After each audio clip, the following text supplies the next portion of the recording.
Il était une fois une petite fille que tout le monde aimait, surtout sa grand-mère.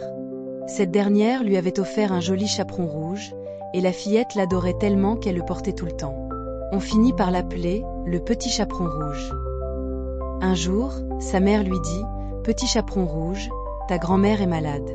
Apporte-lui ce panier avec un gâteau et une bouteille de vin pour lui donner des forces.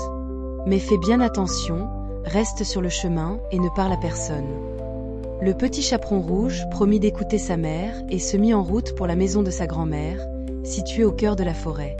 En chemin, elle rencontra le loup. Ce dernier, rusé et affamé, s'approcha d'elle. « Où vas-tu, petite fille ?» demanda le loup d'une voix douce.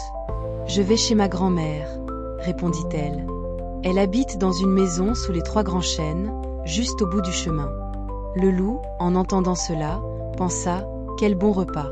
Je vais manger la grand-mère et ensuite le petit chaperon rouge. » Il fit un sourire malicieux et dit « Pourquoi ne cueillerais-tu pas des fleurs pour ta grand-mère? Je suis sûr qu'elle les aimerait. » Le petit chaperon rouge trouva l'idée excellente. Elle quitta le chemin pour cueillir des fleurs, tandis que le loup courait à toute vitesse vers la maison de la grand-mère. Lorsqu'elle arriva, elle frappa à la porte. « Qui est là ?» demanda la grand-mère. « C'est moi, le petit chaperon rouge, » répondit le loup en imitant la voix de la fillette. « J'apporte un gâteau et du vin. »« Entre, mon enfant, » dit la grand-mère. Le loup entra, sauta sur la grand-mère et la dévora en un instant. Ensuite, il mit ses vêtements, enfila son bonnet de nuit, et se coucha dans le lit pour attendre le petit chaperon rouge. Peu après, la fillette arriva. Elle frappa à la porte. « Qui est là ?» demanda le loup, en essayant de rendre sa voix plus douce. « C'est moi, le petit chaperon rouge. J'apporte un gâteau et du vin pour toi, grand-mère, » répondit-elle. « Entre, mon enfant, » dit le loup. Le petit chaperon rouge entra, mais quelque chose semblait étrange. « Oh, grand-mère, comme tu as de grandes oreilles, » dit-elle. « C'est pour mieux t'entendre, mon enfant, » répondit le loup. « Grand-mère, comme tu as de grands yeux, » dit-elle. « C'est pour mieux te voir, mon enfant, » répondit le loup. « Grand-mère, comme tu as de grandes mains, » continua-t-elle. « C'est pour mieux te saisir, mon enfant, » dit le loup.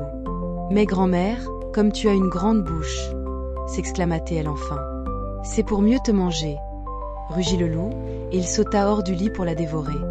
Le petit chaperon rouge cria, mais heureusement, un chasseur qui passait par là entendit ses cris. Il entra dans la maison, vit le loup et tua la bête d'un coup précis. Le chasseur ouvrit le ventre du loup, et la grand-mère en sortit, saine et sauve.